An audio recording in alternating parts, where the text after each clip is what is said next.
Welcome to Live Daf, your online Daf Yomi Shir. Shalom Aleichem, welcome back. Today's Daf Yomi is Yevamos Mem Ches. We are holding on Mem Zayin with base 6 lines from the bottom, right at the first wide line. Going back to the Brisa, how does one become a ger? He needs to be toivel, to be mekabel on himself oil mitzvahs. And the Brisa says, Echad ger, ve'echad eved meshuchrar. This process is to be followed by an ordinary ger, and likewise by a slave, a non-Jewish slave, who is owned by a Jew and then released. You see, the state of slavery is that transition period between Goy and Yisrael. Because when he becomes an Avid of Yisrael, he is already committed to some mitzvahs. In fact, he needs to keep the mitzvahs like an Isha, or the lois asays, and the mitzvahs asay, shaloi hazaman groma, not time related. Then when the Adain, when the master releases him, he's meshacher, that Avid, in which case he turns automatically into a Yisrael. Now, there are two tevilos. He is tevel twice, the Avid, on the way in and when he is released. On the way in to the rishus of the Yisrael, when the Yisrael takes possession, he is tevel, and that can be done even against his will. It's part of the acquisition process, and at that point, he becomes committed somewhat to mitzvahs. On the way out as well, once the Yisrael decides to let him go, he will be tevel again and mekabel on himself the mitzvahs, like a Yisrael.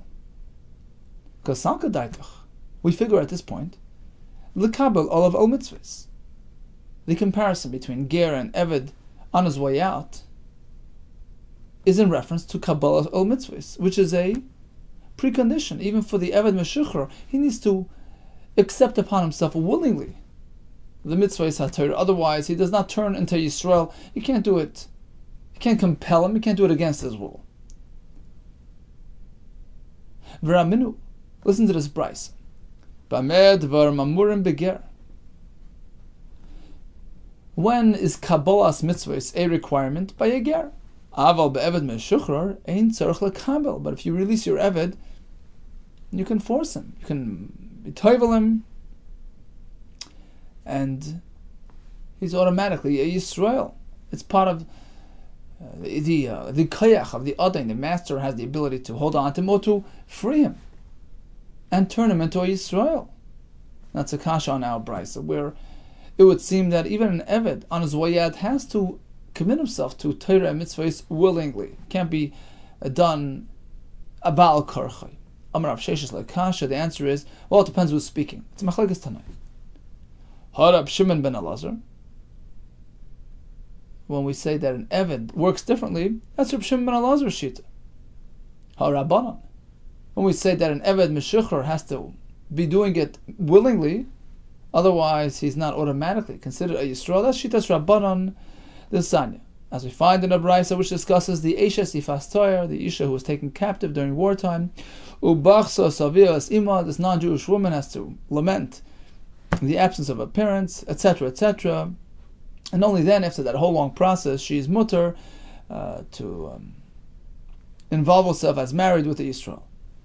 When is this process required? If she did not willingly commit herself to become a ger. But suppose she decides, I want to become a Jew. That's fine. Matbila umutter b'miyad. You can arrange for a tvila, and he's mutter to get involved with her immediately. Rabbi Shimon ben Elazar, you don't even need that. Even if she's not converting willingly, there's an express route that you can follow. Look, arrange even a compelled tvila for the sake of shivcha. You can turn her into your shivcha. Once she's at that point, that's the interim point between goy and yid, that can be done ba'al karchai. And then you can take her and release her. And that automatically makes her a Yisrael. And suddenly he releases her He arranges for a tvila once again, even Baal Karcha, even against her will. Umeshachar, he lets her go. Umutar Ramiyad, and she's automatically mutter to him. Clearly, according to Rabbi Shimon, an Avid, or in this case a Shivcha, can be turned into a Yisrael. This is a fast-track conversion, without any Kabbalah, without any willingness on their part. It's part of the Kayach, part of the power of the owner of an Avid or a Shivcha, that they can manipulate them, turn them into Avadim, and then release them by doing so, turning them into Yisraelim. So it's a Machlekes Tanaim. Amar Rava, my time with Rabbi Shimon ben Elazar. How do you understand this type of shita? That you can turn a guy into a yid, even Baal Karcha. We have it from a PASOK. By Yikar Pesach, Kol Avid Ish Miknas Kesef. An Avid Ish will go ahead and have the Korban Pesach. Avid Ish, only an Avid belonging to an Ish, V'lo Avid Isha, or nor, but not, with not. An Avid belonging to an Isha? Why does the Pasuk mention the word Ish? Ella, to tell you as follows. Here comes a Chiddush. Avid Ish, even if this fellow is an Ish, is an adult, a mature, independent adult, but he's your Avid, Ato Mol Baal Karcha. You can apply Mila, you can be Megayer him, Baal Karcha. It's part of the Kayach of the Adin. V'yata Mol Ben Ish Baal Karcha, but you can't do so to a regular guy. Even if he's a youngster, a father, cannot be Megayer his son against his will. This is a privilege given to an Adin, to a master. It's part of the master-Avid relationship. Rabbanon. What do Rabbanon do with this pasuk? Rabbanon who disagreed, what do? Amar Ula. Ula explains. The pasuk here is telling you, Kashem she'iyata mol ben ish bal karchai. The other way around, just like you can't forcibly convert a non-Jew. Likewise, kach iyata mol eved ish bal karcha, you can't do so to an eved as well. Velo aksiv kol eved ish. Why does the pasuk have to mention eved ish? Isn't that an extra expression? What's the riboy according to Rabbanon? Coming to tell you something else. You should know that if a person takes his Avid and renders him ownerless, hefker, he goes free. There's no need for a special document, a get shichra, because he's no longer under your jurisdiction. You let him go. What is an Avid? By definition, an Avid is under the jurisdiction of his owner. Shenamar kol Avid ish miknas kesef. The pasuk that I just mentioned. And the question is, Avid ish? Avid isha? Why are you mentioning an Avid with an ish as opposed to an Avid owned by an isha? What's the difference? Right? Why does the pasuk add that expression? We learn from here, Ella, rather, Avid sheish lo rishus l'Rabbi Olav, kari Avid. An Avid who's being controlled by his master, that constitutes an Avid. V'she'ein rishus l'Rabbi Olav, ein kari Avid, as opposed to an Avid who's been let go. He was mafkir his Avid. This master, his former master, no longer looks after him, no longer controls him. In that case, by default, he is no longer an Avid. That's the chiddush of the pasuk. So at this point, we learned that according to Rabbi Shimon ben Elazar, a master can compel an Avid, compel a Shivcha to turn into a Yisrael.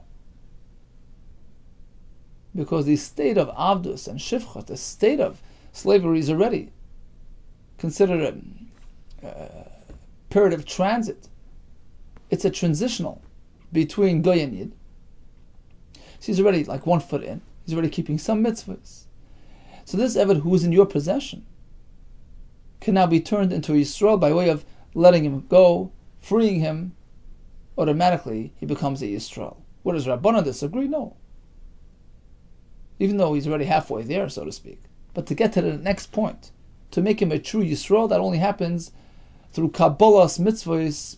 That has to be done willingly, with the consent of the Avid or the Shivcha. Maskav lo Rav Papa, asks Rav Papa, Eimur der Shamas lo Rabbanan bifas toyar. How do you know the Rabbanan disagree with this concept? We had a brayso discussing a Yefas Toyar. Sure. Over there, Rabbanon say you can't just turn her into a Yisrael. The Shaycha mitzvahs. She was never involved with keeping mitzvahs.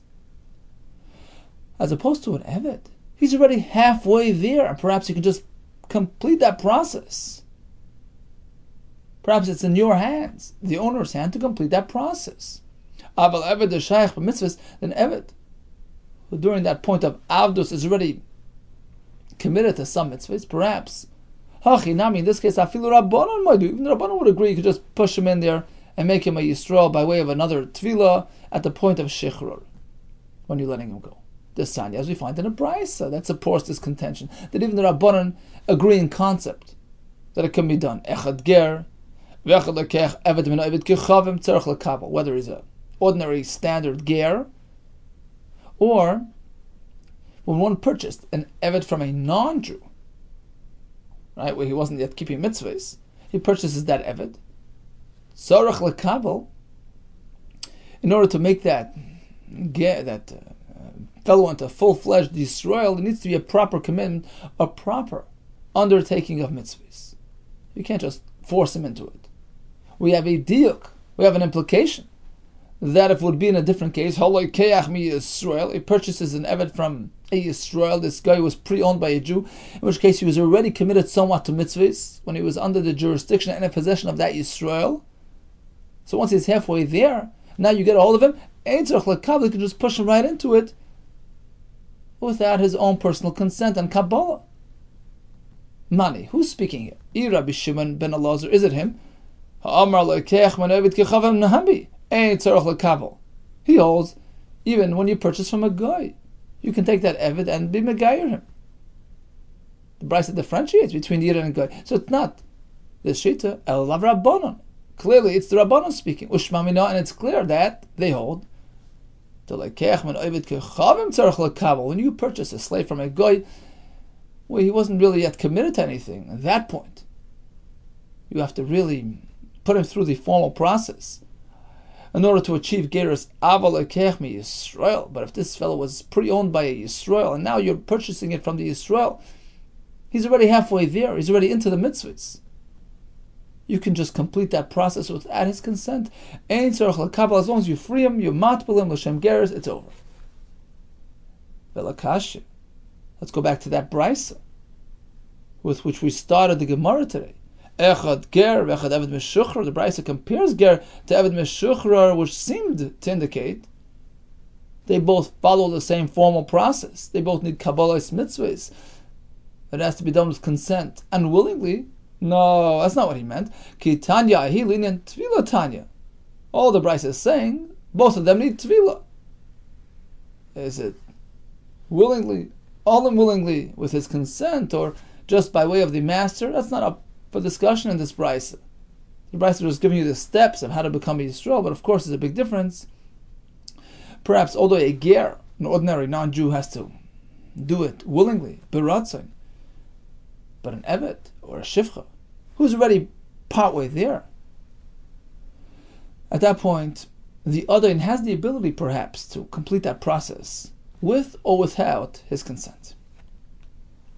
Okay, so at this point we learn that when it comes to an Eved, Tvila number one, to make him an Eved, that can be done by Al-Karcha. That's agreed upon by all Shittas. To turn him into a Ger, that depends.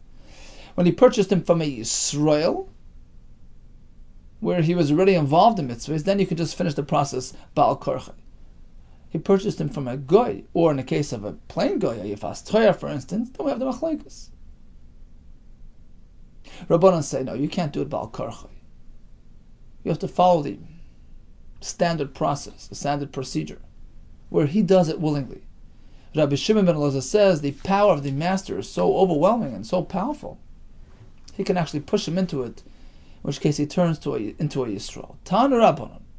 On the topic of Eishes Yefas Toyar, the PASOK says, look, you captured this non-Jewish woman during wartime, and you have an interest in her, so what do?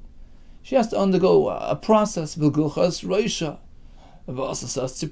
she shaves her hair. She tends to her nails. Two ways to explain this. Rav Lezer Omer Tokuts. She needs to trim them, to remove them. Rashi points out, although this is not really making her unattractive, but this is the Gzeres HaKosov. Perhaps these farms speak about hair and all these extremities, all these nails, and all that. That's connected to the tzad, which is not kaddish. So perhaps she needs to cleanse herself, remove all these peripheral things, and that's the part of the tahara process to transition into the Jewish family. In any case, that's one pshat. Remove hair, remove nails. Rabbi Akiva mitagdel. V'asasat tzipor means let them grow, which makes it look unattractive. Amar Rabbi Elazar, I'm going to prove my position. Nemra asiya b'roish. The PASOK mentions the term asiya pertaining to shaving one's head, right? V'gilchas roisha. V'nemra asiya b'tzipor, the same lashon v'asasa we find by tzipor, and we compare malahalon ha'avara, just like by the roisha means shaving her hair, shaving her head. Afkan ha'avara, likewise by the nails, means removal. Rabbi Kiva Omer, I'll find the right to my definition. Nemar asiya b'roish. V'nemar asiya b'tzipor. We find asiya pertaining to shaving her head, and asiya pertaining to the nails. Malahalon nivon, just as pertaining to her head, it's meant to generate unattractiveness. Avkan nivel, likewise by nails. And it's meant to create nivel. That only happens by allowing it to grow long. V'rayu div Rabbi Elazar. Let's prove Rabbi Elazar's point. That asiya means removal. Umifiboish has been shol yorad lekras hamelach. This was when Avshalom passed away. So Mephibosheth, son of Shaul, was trying to identify with David HaMelech and show that he's mourning along with him. So he displayed the appearance of a mourner. Lo yasa raglav, lo yasa sefamai. Now, what does it mean, lo yasa sefamai? My asiya, certainly over here means ha'avara. He didn't trim his mustache, he let it grow. And likewise, lo yasa raglav in this case apparently also means he did not trim his nails. So we see asiya means trimming. Tanu Rabban, Rabach Sosavia Vasima, Yerach Yamim, and the PASOK says, V'achakach, Tavai Eleo Ba'alta Vaisal Ha'isha. So she spends a specified time where she is going to be boicha, the absence of her parents, and that allows her to transition into the Jewish family. Rabbi Elazar Omer, what does Aviyah mean? Aviyah means Aviyah Mamish. She's lamenting the absence of her actual father. Ima means Ima Mamish. Rabbi Kiva Omer, no, Aviyah v'Ima zu avodas kechavim, referring to her connection to Avodah Zarah. So she needs that time off to sort of detach herself from her previous practices and lifestyle. And Tosfos says that nafkamina would be, let's say she has no father and mother. So according to Rabbi Elazar, it's not applicable according to Rabbi Kiva. Well, it refers to Avodah Zarah. V'cheinu Omer, we find these lishonos apply to Avodah Zarah. Oimrim le'etz ave'ata.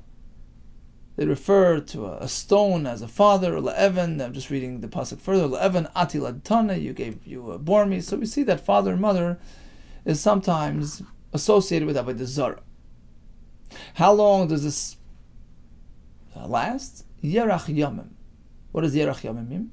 Yerach is shleishim yamim, right? Yerach, I think the Ibn Ezra says, is lashon of Yereach, the moon, the full orbit of the moon, which is 30 days. So it's a 30-day mourning period. Rav Shimon Elazar Omer, way more. Tishim Yom, 90 days. How? Yerach is Shleishim Yomim, right? It's 30. Sorry, Yerach is Shleishim. It says Yerach Yomim v'acha kein tavei lebalta. So every word is darshat. Yerach is Shleishim. The word Yomim is adding another Shleishim. So it's 60. The words v'achar kein, so you have to wait even further, is another Shleishim for a total of 90. Mask for the Ravina, why only 90? Go to 120. Ema will say Yarach is Shleishim, 30. Yamim is another Shleishim. V'achakain means Kihani. You need to double this amount, go from 60 and double it. V'achakain, another time period which parallels the previous time period, which means a total of 120. Kasha, we'll leave it as a kasha. Tanu Rabbanan. Mekaymen avodim she'enam molan. As we mentioned before, when one acquires an Avid Kanani, he's matbil him. In fact, he has to be careful that he does it properly so that the Eved doesn't jump out and say, well, I'm becoming a Yid. Right? We had this a couple of days ago. Do it in a way which illustrates ownership. And at that point, he's makabel mitzvahs and he gets a milah, all that, right? Let's say the Eved is unwilling. No, milah is not for me. I'm not interested in mitzvahs. I'm going to work for you, but that's it. You can hold on to him. It's not an ultimatum. You have to do it, but if it doesn't work, you're still allowed to own the Eved. Divid Rabbi Shmuel. No, you can't do that. And Taisus brings, why? The time of the Rekiva, if you take a look at the Taisus immediately to the right of our position in the Gemara, so you have there Venera Lari, right? You got it, Venera Lari. The time of the Rekiva, why is Mila and all that a prerequisite? Lefishatziva Kadosh Baruch Hu lahavram lamal avodav lekach asr lekayim she'ena mulam. A chiddush. Rekiva holds it's either he's in or he's out. There's a chiyuv from way back Avram Avinu's times. Hashem tells him to be maldi avodim. If he's not going to listen, you may not hold on to him. That's what defines an Eved of a Yid. He's subordinate to the Yid. He's subject to the Yid's lifestyle to a certain extent. Milah, mitzvahs. Amalei Rabbi Shmuel, how can you say it's a precondition? The PASOK says, V'yanavesh ben amascha, that the avodim in your household have to rest on Shabbos, which the Gemara soon will tell us is referring to an Eved who did not experience Milah. How can you own him? Apparently, you may own him. Amalei, he responds, that's not a typical circumstance. We're speaking about a quirk case. He purchased this Eved right before Shabbos. With no chance to do Milah. But that's the topic of discussion in this pasuk. But ideally, he has to do Milah right after Shabbos. Take him straight to the Moil. So that was Rabbi Akiva's response. Sure, the pasuk speaking without a Milah, but it was an unusual circumstance. The Kuli Alma Mias, it seems that all agree that this pasuk we just mentioned, V'nafesh ben Amascha, is speaking be'eved orel akas medaber, ksiv, speaking about an Eved without a Milah. How do you know? My mashma. Where do you see that in the words? The Sanya, based on a brisa, V'nafesh ben Amascha, is speaking about what? Be'eved orel akas medaber, an Eved without a Milah. Ato Imer, you contend be'eved orel, this type of Eved. Perhaps a properly mauled Eved. We have another pasuk that your Eved, your Hamas, everybody is resting on Shabbos. So we've already referenced the Eved, the proper Eved. Eved mohol omer. This is an Eved with a Milah. Why the repetition? Why again refer to another Eved who must rest on Shabbos? Eved Arel Akasim Medaber. We're speaking about an Eved who's an Arel, and that was the basis of Rabbi Shmuel's kasha, which Rabbi Kiva answered. The pasuk continues. Who else rests on Shabbos? V'hager. What type of ger? We're assuming zeger toishav, not a full-fledged ger. A non-Jew who is adhering to these 7 mitzvahs, B'nai Noach, doesn't do Avid Zar, all that. So he also rests on Shabbos. And Rashi says, because Mechalalas HaShabbos is tantamount to idol worship. Shmir Shabbos is the expression of Amunah. It's a declaration of Hashem's being the source of all existence. So that's why even the Goy, the Ger Toshav, has to keep Shabbos. Asks the Tosfos here. He says, "What do you mean? A Goy may not keep Shabbos." So he says, was speaking that he's doing Malacha L'Tzorach Yisrael. He's doing it for the Yid. And that you can't do. On his own, he's not going to keep Shabbos, but he can't work for you on Shabbos, which typically is only midrabanan, but here a ger toshav is minat Torah, a chiddush of Tosfos. Okay, so we're speaking about this fellow. How do you know? Ato Eimer zer ger toshav, this goy Jew. Ayein ayela ger tzedek. How do you know it's a goy who's keeping Shabbat mitzvahs? Maybe it's a proper ger. Kishu Eimer v'gercha asher b'sharech. We already have that in the pasuk. You're a ger. Hari ger tzedek omer, it's a proper ger. Hamani mekayim v'ger. Why does the pasuk repeat v'ger? Apparently, we're not speaking about a conventional ger, zeger toshav. We're speaking about this type of individual. Continues the Gemara. Omer b'shuman Levi. Halikeach eved min oived kicham v'le'ratzel lamol. He purchases a slave. He says, "Come on, let's go. We're doing milah. We're doing tefillah. You're in." He's not interested. So what do? Megalgal imoy ad yud beis chodesh. Megalgal means you try to convince him. You try to impress on him to follow instructions. You do that for a full year. Lo yimal, if you're unsuccessful, chayzer meicher le'avdikechav, you sell him back to the non-Jews. Amru Rabbanon kamei to Rav Papa. So the Rabbanon Talmidim asked Rav Papa, Kimad like Rabbi Kiva. This halacha does not seem to be consistent with Rabbi Kiva. Why? The Rabbi Kiva, because according to him, Ha'amar, didn't he just tell us? You may not hold on to an Avid who's not conforming. Ein mekaymen. Amul Rav Papa, no. Afilu temer Rabbi Kiva, even according to him, it's going to work. Hani mili. His restriction is only Heichad le Paska. Paska means you didn't detach, you didn't disconnect. Le Paska le Milse. Which means he refused from the get-go. He said, I'm not gonna transition into Yisrael. I'm staying where I am.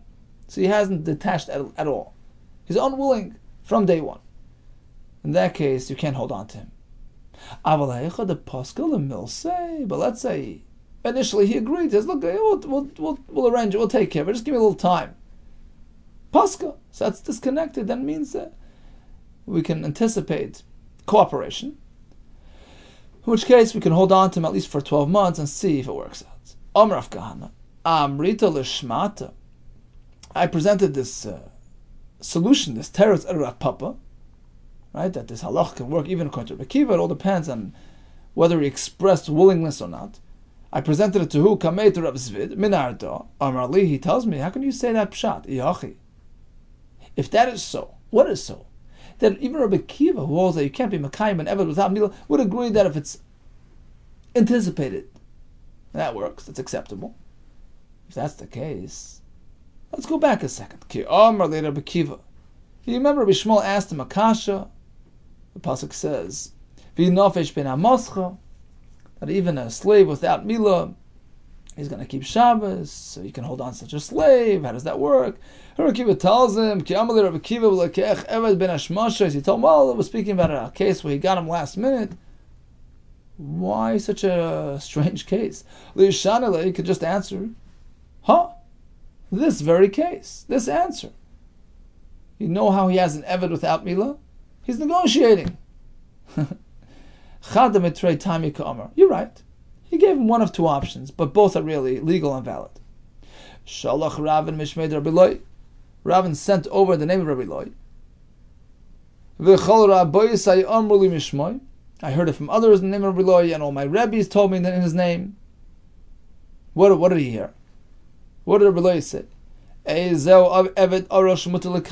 Typically, you can't hold on to an Avid who's unwilling to do Milah. But in which case it's a mutar, but he's not really an Avid. Let's say he purchased him, and initially he made up, look, I'm not going to do the Milah. It's not for me. In that case, it's mutar. So you'll ask, why? Isn't it worse? No, it's better because he's not an Avid. He's a worker. He's a sacher. That's fine. An Avid means he's going to identify with the Yisrael. An Avid of Yisrael. It changes his whole identity. It changes his whole mohus, his metzius. I once heard from Rebelski Shlita, Noach saw what Cham did. He says, you're going to be an Avid for the rest of your life. Avid avodim le'echav. He says, look, I see this kid can't control himself. He has no self-discipline. The only takana for him is if I place him under somebody's care. It's not a punishment. Cham and Canaan and all the inhabitants of Africa, they were slaves throughout all the years because that's the way that we can ensure that they run a civilized life. It's just a metzius. It's not degrading.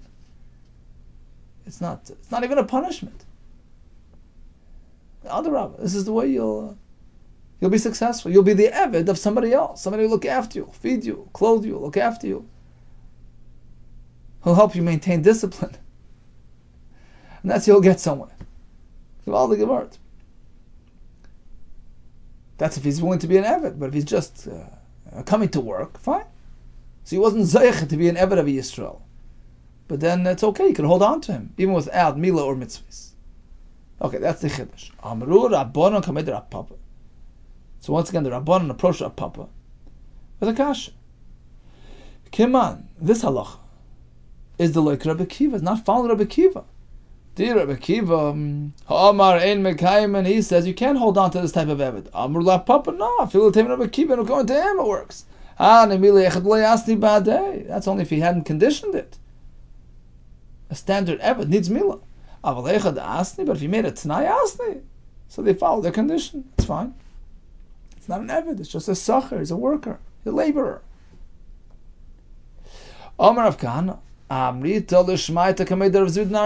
once again, I said over this teretz of Rav Papa to Rav Zrid min Arda v'Amar li, and he tells me, if that's the case, Rabbi Kiva agrees that it's mutar ki ka'am Rabbi Kiva v'lekech Eved ben Hashmashois v'leyispik l'mulay. Back when Rabbi Kiva was challenged with Rishma, what are you going to do with the PASOK, which indicates you can hold on to an Eved without a milah? He said, well, it was a last minute purchase before Hashmashois. Why can't he answer simply lishanali? Speaking about such a case, he has an Eved who's bound by contract not to have a milah. Really tamech, well, according to you, even if this is a good kasha, but we actually have other options as well. Not only ben hashmashas, we had the other case where he was negotiating for the first 12 months. Tamech lishan leihach, he could have said, well, we're speaking about that case as well, the 12-month case. There it says he's not going through all the cases. He gave him one answer. Last time he gave him one of 2 or 3 options, but certainly all 3 options work, are legal, are valid, even according to Rabbi Kiva. So number 1 is the last minute purchase before Shabbos. Number 2, he's negotiating for the first 12 months for the milah. Number 3, if they conditioned, no milah involved. Yasir Rabbi Chanina. So the following Amoraim was sitting: Rabbi Chanina, Rabbi Papi, Rabbi Ami, Rabbi Yitzchak Nafcha. Akila at the doorway, the Rabbi Yitzchak Nafcha of Rabbi Yitzchak Nafcha's home. V'yas v'kamer is sitting and was saying as follows: Ir achas hoysev Eretz Yisrael. There was a certain city in Eretz Yisrael, but they wrote over there. They abodim there were unwilling to do milah. What did they do? V'gilgalu imoim ashnem asachodesh. They waited, they negotiated for the first 12 months. V'chazru machrum le'avdikachav, and then they sold them back to the guy. Kiman, in accordance with whom? Kaitana, the following Bryce of the Sanya. Lakech, Eved ben Avid Kechab. He's unwilling to do milah. Megalgal imoy ashnem asachodesh. You can wait around until 12 months. Once 12 months arrive, and he's unwilling, he sells them back to the non-Jews. Rabbi Shimon ben Elazar Omer, this is one exception to the rule. Ein mashen hoysai be'eretz Yisrael. If it's an Eretz Yisrael where there's an abundance of items which are Torah, you have to be extra careful to maintain that tahara. You can't keep the Eved around so long if he's unwilling to conform and to cooperate, because while he's still a guy, he's treated like a zav. Rashi says, when the Rabbanan, we treat him like he's a tameh. He's going to invalidate all the taharis. So we try to address it quickly, efficiently. If it's not going to work, send them away. That's one exception. Another exception is ubeir hasmucha l'sfar. If we're speaking about a city which is close to the border, it's a border city. It basically means near the goyim. Ein mashen oisei kol ikar. We don't wait around in this state of limbo at all. You know why? Shema yishma davar. If you see that the guy / Eved is not cooperating, we're concerned about perhaps him being presenting as a hostile, element. Perhaps he's going to spy on us. Shema yishma davar. He'll hear some sort of confidential information. V'yelech v'yomer lechaveru Eved Kichav, and he'll go reveal it to the non-Jews and place us in danger. Tanya Rabbi Chananya b'noi shel Gamliel Omer. Why is it that we find this strange phenomenon? As follows: Mipnei ma. Why is it that gerim, converts, bizman hazeh, nowadays they go through a hard time? Mu'unin, they're pained, they're in constant state of v'yisurin boin aleim. they experience hardship after hardship. Why is that? Shouldn't it be the opposite? Look what they gave up, look what they sacrificed to become a Yid. Why are they treated in this way? It's for their good. It's to cleanse them. One answer is because when they were still in the state of non-Jew, they didn't adhere to these 7 mitzvahs of Bnei Noach. Rashi explains.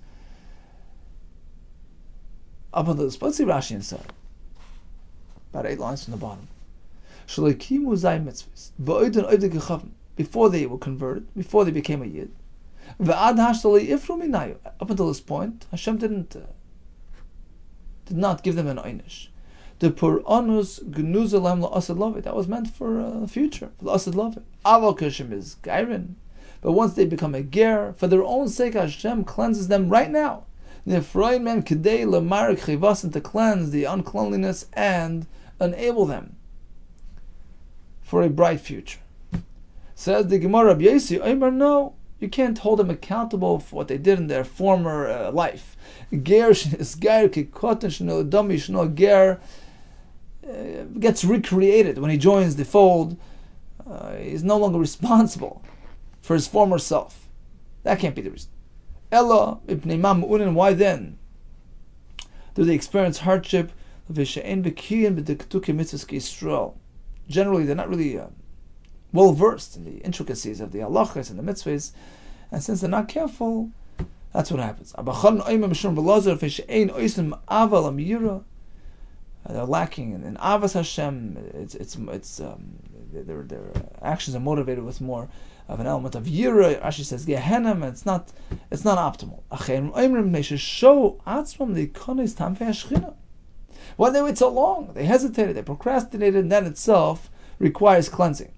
Where do we find this concept in the PASOK?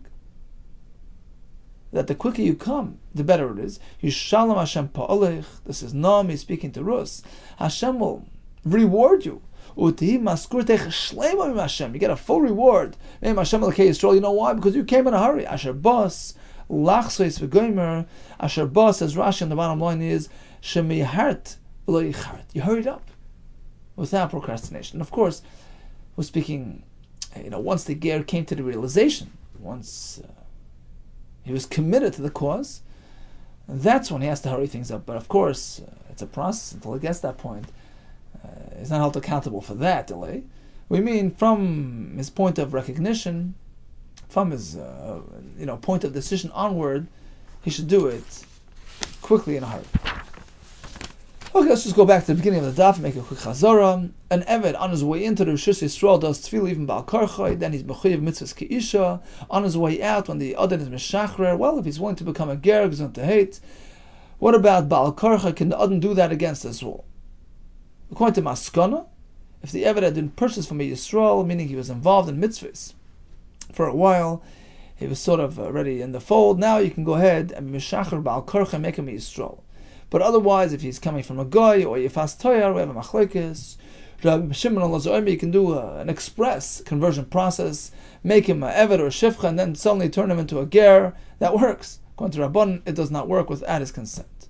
We also learned that a mafkir avdo yatzal acheres without need of a get shichrur. Now, how does the ishes yefas toyar transition? She has to shave her head and either trim nails or let them grow, depending on the shitas. Ubachsos of Yevas Ima, for how long, either 30 or 90 days. Literally parents, or figuratively referring to the Avid Zara.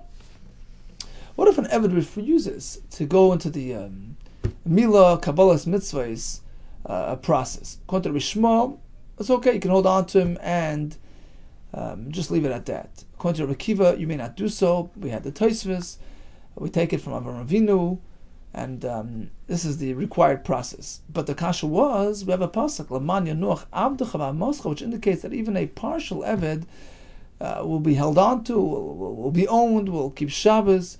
Who are we referring to? An Avid without Milah shouldn't be around. We have 3 terutzim. He bought him at the last minute before Ben Hashmashos.